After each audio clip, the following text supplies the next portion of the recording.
बेटा आइए हम कुछ एमसीक्यू क्वेश्चन कर लेते हैं, जिससे आपको अपनी नॉलेज का पता लगेगा कि आप लोगों की तैयारी कैसी चल रही है।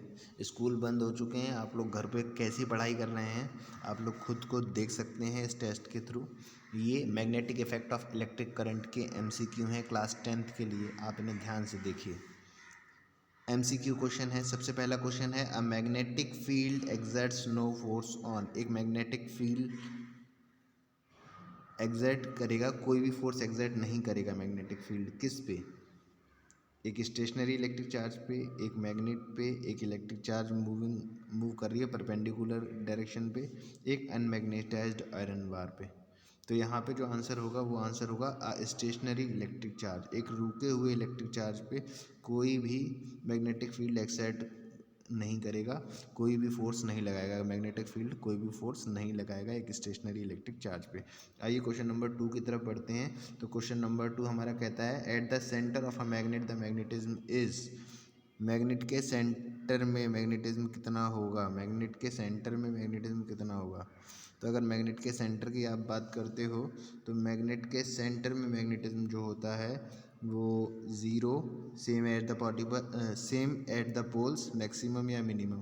तो हमारा आंसर जाएगा ए। सेंटर पे जो होगा वो मैग्नेटिज्म जो होगा वो ज़ीरो होगा। क्वेश्चन नंबर 3 की तरफ हम बढ़ते हैं। क्वेश्चन नंबर 3 में हम देखते हैं if a circular loop carries on a current I. एक सर्कुलर लूप में करंट आई कैरी हो रहा है, then the direction of the magnetic field at the centre with the help of magnetic field line. If a circular field line, ठीक है, बताइए क्या option होगा इसमें, ए बी सी डी। एक सर्कुलर लूप है जिसमें करंट कैरी हो रहा है magnetic field, direction of the magnetic field की डायरेक्शन में, eight the centre with the help of magnetic field line force will be. Force कहाँ को एग्जर्ट लगे करेगा? आप पहली बात तो ये देख रहे होंगे, ये इसमें ये करंट जो है वो एंटी क्लॉकिंग फेस रूल लगाइए आप पहले तो। क्लॉक फेस रूल आपको याद हो, अगर नहीं याद है तो यहाँ पे इसे वीडियो को पॉज करिए और पढ़िए क्लॉक फेस रूल क्या है, उसके बाद आंसर लगाइए। इसका आंसर जो होगा वो क्लॉक फेस रूल के हिसाब से ये एंटी क्लॉकवाइज घूम रहा है, और एंटी क्लॉकवाइज जो होता है वो नॉर्थ को शो करता है। तो हमारे ये वाले दोनों ऑप्शन गलत हो गए, इन दोनों में से एक आंसर होगा। और मैग्नेटिक फील्ड लाइन अगर आप इस तरीके से पकड़ेंगे तो ये मैग्नेटिक फील्ड लाइन बाहर की तरफ आएंगी, तो आपका जो आंसर होगा वो डी वाला यहाँ पे सही हो जाएगा। आइए अगले क्वेश्चन की तरफ बढ़ते हैं, क्वेश्चन नंबर 4 की तरफ। क्वेश्चन नंबर 4 कह रहा है induced current flow through a coil. एक इंड्यूस्ड करंट फ्लो एक कॉइल में फ्लो हो रहा है for more than the period during which flux changes through it. जब तक उसमें फ्लक्स चेंज होगा तब तक फ्लो होगा। For less than the period during which flux changes through it, उससे कम जितने देर में फ्लक्स चेंज हो रहा है उससे कम देर में होगा। Only for the period during the flux changes, केवल उसी समय के लिए होगा जब फ्लक्स चेंज होगा। None of the above. तो इस तरह हम आंसर सी के साथ जाएंगे और हमारा आंसर सी जो है वो यहाँ पे सही आंसर होगा। ये हमें बता रहा है जब जब फ्लक्स चेंज होगा तब तब हमारा इंड्यूस करंट प्रोड्यूस होगा। तभी आपने देखा होगा कॉइल रोटेट करती रहती है रेगुलर, तो वर्टिकल आती है तो उस पर कोई भी फोर्स नहीं लगता, लेकिन हॉरिजॉन्टल आती है तो उस पर फोर्स लगता है। तो आगे बढ़ते हैं क्वेश्चन नंबर 5 की तरफ। क्वेश्चन नंबर 5 कह रहा है which of the following instrument work by electromagnetic induction. Electromagnetic induction पे कौन सा इंस्ट्रूमेंट वर्क करता है? इलेक्ट्रोमैग्नेटिक इंडक्शन, यहाँ पे हम मैग्नेट से इलेक्ट्रिसिटी बनाने की काम बात कर रहे हैं। तो मैग्नेट से इलेक्ट्रिसिटी बनाने का काम भाई सिंपल मोटर तो वो लेती है, इलेक्ट्रिसिटी लेती है। टेलीफोन रिसीवर में कोई मोटर घूमने वाली कोई चीज़ ही नहीं है। मूविंग कॉइल, गैल्वेनोमीटर, ये हम लोगों ने नाम पढ़ा नहीं है। गैल्वेनोमीटर है एक तरह का, लेकिन इससे कोई मतलब नहीं है। कह रहा है इंस्ट्रूमेंट इलेक्ट्रोमैग्नेटिक इंडक्शन, तो ये डायनामो में होता है हर जगह, चाहे पानी से बिजली बन रही हो या भाप से बन रही हो या न्यूक्लियर पावर प्लांट हो, डायनामो वहाँ लगा ही होता है जिसके रोटेट होने से बिजली पैदा होती है। या मैग्नेट में आप वायर को घुमाएं या वायर के अंदर मैग्नेट घुमाएं, आपका इलेक्ट्रिक करंट प्रोड्यूस होगा। क्वेश्चन नंबर 6 की तरफ हम बढ़ते हैं। क्वेश्चन नंबर 6 कहता है एक electric charge an electric charge in uniform motion produce an an electric charge in uniform motion produces, एक इलेक्ट्रिक चार्ज जो यूनिफॉर्म मोशन में है क्या प्रोड्यूस करेगा, यूनिफॉर्म मोशन में है, एक इलेक्ट्रिक फील्ड प्रोड्यूस करेगा, एक मैग्नेटिक फील्ड प्रोड्यूस करेगा, इलेक्ट्रिक फील्ड और मैग्नेटिक फील्ड प्रोड्यूस करेगा, कुछ भी नहीं प्रोड्यूस करेगा भैया। एक इलेक्ट्रिक चार्ज है, इलेक्ट्रिक चार्ज चल रहा है तो करंट प्रोड्यूस होगा, और करंट प्रोड्यूस होगा तो उसके चारों तरफ मैग्नेटिक फील्ड प्रोड्यूस होगी। तो हमारा आंसर हम यहाँ जाएंगे सी की तरफ, तो ऑप्शन हमारा सी यहाँ पे सही हो जाता है। आगे हम बढ़ते हैं क्वेश्चन नंबर 8 की तरफ। यहाँ पे हम जा रहे हैं क्वेश्चन नंबर 7 की तरफ। 8 मैंने धोखे से कह दिया है। 7 क्वेश्चन क्या कहता है सुन लीजिए। कह रहा है the magnetic field line due to a bar magnet the correctly shown in figure. Bar magnet के थ्रू मैग्नेटिक फील्ड लाइन कौन सा फिगर इसमें सही शो कर रहा है।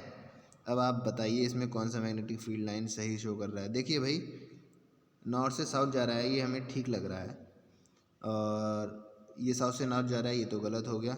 लेकिन हमारे पास ये भी ऑप्शन है नॉर्थ से साउथ जा रहा है, तो ये भी ठीक लग रहा है। लेकिन इसमें अंदर की तरफ गलत है, तो ये भी गलत हो गया। और इसमें नॉर्थ से साउथ भी जा रहा है और अंदर उल्टी डायरेक्शन में जा रहा है, तो ये ऑप्शन हमारा ज़्यादा सूटेबल है। ये ऑप्शन हम काट देंगे। यहाँ पे हमारा ऑप्शन नंबर डी के साथ हम लोग जाएंगे। आइए हम लोग देखते हैं क्वेश्चन नंबर 8 की तरफ। क्वेश्चन नंबर 8 कहता है when is the force is experienced bye a current carrying conductor placed in a magnetic field largest. बोलता है कब एक्सपीरियंस होगा करंट कैरिंग कंडक्टर को मैग्नेटिक फील्ड सबसे ज़्यादा मैग्नेटिक फील्ड कब प्रोड्यूस होगा करंट कैरिंग कंडक्टर में। इसका आंसर आप लोग दें, क्या आंसर है। क्वेश्चन नंबर 8 की तरफ हम लोग बढ़ रहे हैं, और क्वेश्चन नंबर 8 में हम देखते हैं कि जितने भी हमने रूल पढ़े हैं, Fleming left hand rule, right hand rule, सब कुछ परपेंडिकुलर ही होता है। तो हमारा यहाँ आंसर 90 डिग्री पे की तरफ जाएगा। क्वेश्चन नंबर 9 की तरफ जाते हैं। क्वेश्चन नंबर 9 कहता है which of the following property of proton can change when it moves freely in a magnetic field. बोला प्रोटॉन की while which of the following property can changes, कौन सी प्रॉपर्टी चेंज होगी जब फ्रीली मैग्नेटिक फील्ड में छोड़ दिया जाए। तो क्वेश्चन नंबर 9 की तरफ हम देखते हैं भाई। मास चेंज हो जाएगा, नहीं मास तो चेंज नहीं होने वाला है, मास तो वही रहने वाला है, तो ये आंसर तो कट गया। स्पीड मैग्नेटिक फील्ड क्या स्पीड में चेंज करेगा, प्रोटॉन की स्पीड में भी चेंज नहीं करेगा। काइनेटिक एनर्जी में चेंज होगा, स्पीड में चेंज हो सकता है वैसे, काइनेटिक एनर्जी में भी हो सकता है, लेकिन मास वेलोसिटी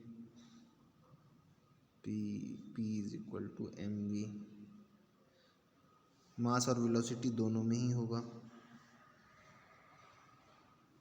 जब मैग्नेटिक फील्ड लाइन में लिखेंगे तो मास और वेलोसिटी दोनों में होगा, या मोमेंटम चेंज होगा। अगर स्पीड चेंज होगी तो मास तो चेंज नहीं होगा। आप इसका मोमेंटम आंसर लगाइए। इसका सही आंसर जो होगा वो मोमेंटम होगा, क्योंकि इसके मोमेंटम में चेंज होगा, मास तो नहीं चेंज होगा, स्पीड चेंज होगी, और मास इनटू स्पीड चेंज होगी, वेलोसिटी मतलब, तो मोमेंटम चेंज होगा p बराबर एम वी से। ठीक है, क्वेश्चन नंबर 10 की तरफ बढ़ते हैं। क्वेश्चन नंबर 10 देखिए क्या कहता है, थोड़ा अच्छा सा क्वेश्चन है। क्या कह रहा है, choose the correct alternative which match the second and third column with first column. कह रहा है magnetic field is produce near current carrying, magnetic field is produce near current carrying conductor, right hand thumb rule है ये। Magnetic field is produce near current carrying conductor, या Michael Faraday ने इसे बताया था। ठीक है, आगे पढ़ते हैं। Electric current generated in a conductor moving in a magnetic field, ये फ्लेमिंग ने दिया है, फ्लेमिंग राइट है। Electric current carrying generated in a conductor, electric current generated in a conductor moving in a magnetic field, या hence और यस्टेड ने, magnetic hence और यस्टेड, column 1 और कॉलम 3। हाँ, तो ये क्वेश्चन में हमसे कहता है कि choose the correct alternative which matches the second third column with first column. ठीक है, इसे ऐसे देख सकते हैं आप, छोटा कर लीजिए थोड़ा। ये बता रहा है magnetic field is produce near the current carrying conductor, magnetic field produce होता है करंट कैरिंग कंडक्टर में, ये बात सही है। ये राइट हैंड थंब रूल के थ्रू बताते हैं, ये बात भी सही है, लेकिन इसे बताने वाले हैंस और यस्टेड थे। और इलेक्ट्रिक करंट जनरेट होता है इन कंडक्टर में मूविंग जब मैग्नेटिक फील्ड में ले आया जाए कंडक्टर को। ठीक है, ये फ्लेमिंग हैंड रूल से पता लगता है और इसे बताने वाले फ्लेमिंग माइकल फैराडे ने इंडक्शन करंट की खोज करी। तो आइए इसके ऑप्शन एक बार देख लेते हैं। 1 first, 1 second, third second first, इस तरीके से आप। तो यहाँ आप अपने ऑप्शन डी के साथ चले जाएंगे, आपका डी ऑप्शन जो है बिल्कुल सही हो जाएगा। क्वेश्चन नंबर 11 देख लेते हैं क्या कह रहा है। 11 नंबर क्वेश्चन को समझने की कोशिश करते हैं। कहता है soft iron bar is introduced inside a current current solenoid, the magnetic field inside the solenoid. Magnetic एक सॉफ्ट आयरन बार को अगर इंट्रोड्यूस करा दिया जाए इनसाइड में करंट कैरिंग सोलिनॉइड में, तो मैग्नेटिक फील्ड अंदर जो होगा वो सोलिनॉइड के क्या होगा, बढ़ेगा, घटेगा, कम रहेगा, कुछ नहीं होगा। भाई देख लेते हैं कि क्या होगा।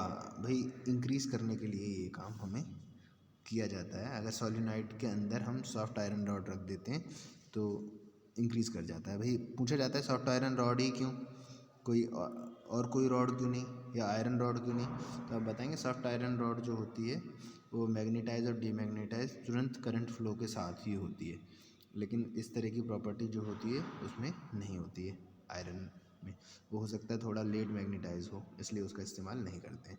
क्वेश्चन नंबर 12 कहता है a rectangular coil of copper wire is rotated in a magnetic field. एक रेक्टेंगुलर कॉइल है कॉपर की जो मैग्नेटिक फील्ड में घुमाई जा रही है। The direction of induced current changes once in each. जो डायरेक्शन होगी इंड्यूस्ड करंट की वो चेंज होगी ईच, हर 2 चक्कर के बाद, 1 रिवॉल्यूशन के बाद, हाफ रिवॉल्यूशन के बाद, 1/4 रिवॉल्यूशन के बाद। तो आपको मालूम है कि भाई इस तरीके से अगर रॉड है तो जब वो इस पोजीशन में आ जाती है तो उसमें करंट नहीं होता, फिर आधे चक्कर के बाद पहले करंट यहाँ फ्लो होता है, फिर आधे चक्कर के बाद करंट यहाँ से फ्लो होने लगता है। तो यहाँ पे हमारा आंसर जो हो जाएगा वो हम आंसर नंबर सी के साथ चले जाएंगे। हर हाफ रिवॉल्यूशन के बाद डायरेक्शन चेंज हो जाती है। क्वेश्चन नंबर 13 की तरफ देखते हैं क्या कहता है। कहता है circular loop is suspended in the air. एक सर्कुलर लूप जो है वो एयर में लटका दिया गया है, shown in figure. When the loop is seen from the above current flows. जब हम ऊपर से देखते हैं तो इसमें करंट फ्लो हो रहा है। हाँ, तो हम लोग यहाँ पे थे। When the loop is seen from the above current flow anticlockwise and when seen from the below current flow clockwise, this loop behave as a magnet and the north pole of the magnet is on. अब आप इसको देख रहे हो, ये ऊपर लटका दिया तो क्या हुआ, आपको मालूम है एंटी क्लॉकवाइज होता है तो ये नॉर्थ पोल दिखाता है, तो ऊपर से एंटी क्लॉकवाइज दिख रहा है तो ऊपर नॉर्थ पोल ही होगा।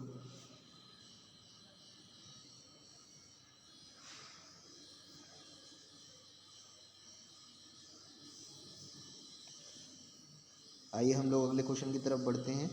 इसका आंसर जो आपका हो जाएगा वो आंसर नंबर ए हो जाएगा, upper face, the north pole of the magnet. ठीक है, हाँ। क्वेश्चन नंबर 14 की बात करते हैं। क्वेश्चन नंबर 14 क्या कहता है, क्वेश्चन नंबर 14 देख लीजिए। क्वेश्चन नंबर 14 कहता है कि choose the incorrect statement from the following regarding magnetic field line. आपको यहाँ पे मैग्नेटिक फील्ड की लाइन की प्रॉपर्टीज़ पता होंगी तभी आप इस क्वेश्चन कर पाएंगे। तो पहली प्रॉपर्टी है the direction of magnetic field at the point is taken to be direction in which the north pole of magnetic compass needle points. A, तो ए हमारा सही लग रहा है। B magnetic field line,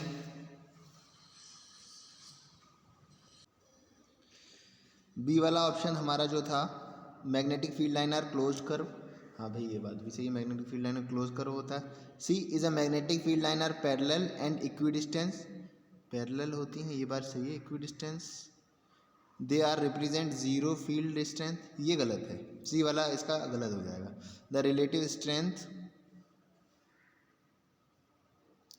relative strength of magnetic field is shown by the degrees closeness in the field line. ठीक है, D वाला भी ऑप्शन सही है। हमारा सी वाला ऑप्शन जो है वो गलत हो जाएगा यहाँ पे, तो सी को हम जो है वो रॉन्ग लगा देंगे। क्वेश्चन नंबर 15 कहता है a circular loop is placed in the plane mirror. एक सर्कुलर लूप पर क्या कह रहा है भाई, a circular loop placed in a plane perpendicular to the plane of a paper carries on a current when the key is on, the current is seen point A and B is anti-clockwise and clockwise respectively.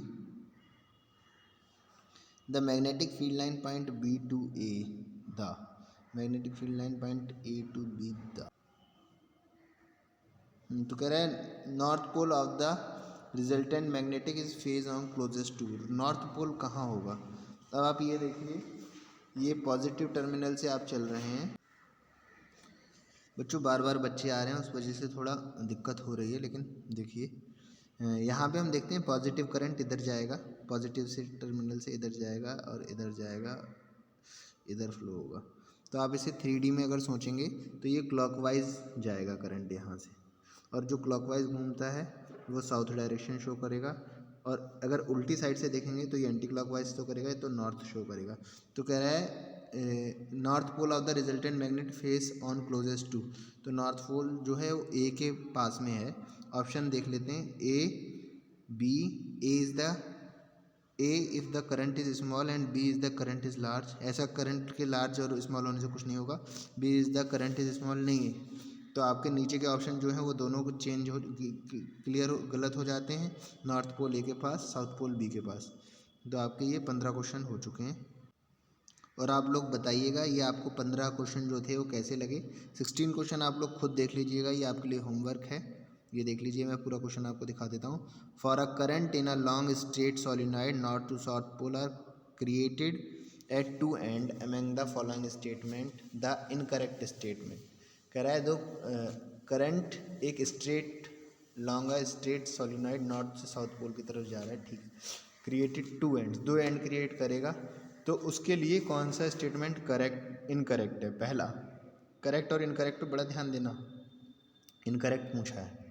तो कहता है the field line inside the solenoid are in the form of straight line which indicate that magnetic field in the same at all point inside the solenoid, पहला point हो गया।